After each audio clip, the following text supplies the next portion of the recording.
A virus can sometimes cause more destruction than any army in the world.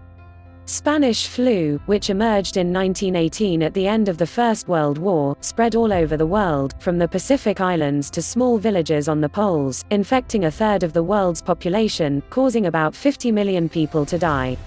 This number is 3 times the people who died in the First World War. After Spanish flu, humanity has encountered 4 global influenza outbreaks, but their consequences have not even come close to the 1918 epidemic bill. Another interesting feature of Spanish flu is that, contrary to expectations, it hit more young and healthy people than the elderly and children.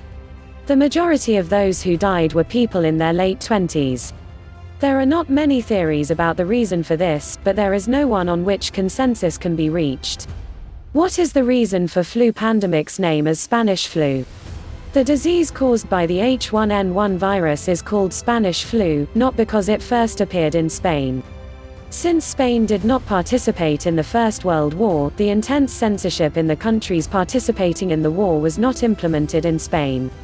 While the disease actually wreaked havoc on the entire world, countries at war have exerted very strict pressure because they do not want the public to be aware of the epidemic.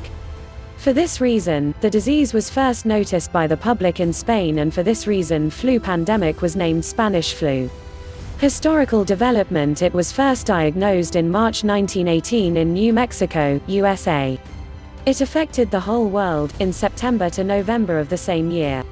Approximately 17 million people died in India due to Spanish flu.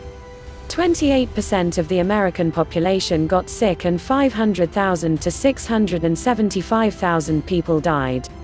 It is estimated that 250,000 people died in England and 400,000 in France.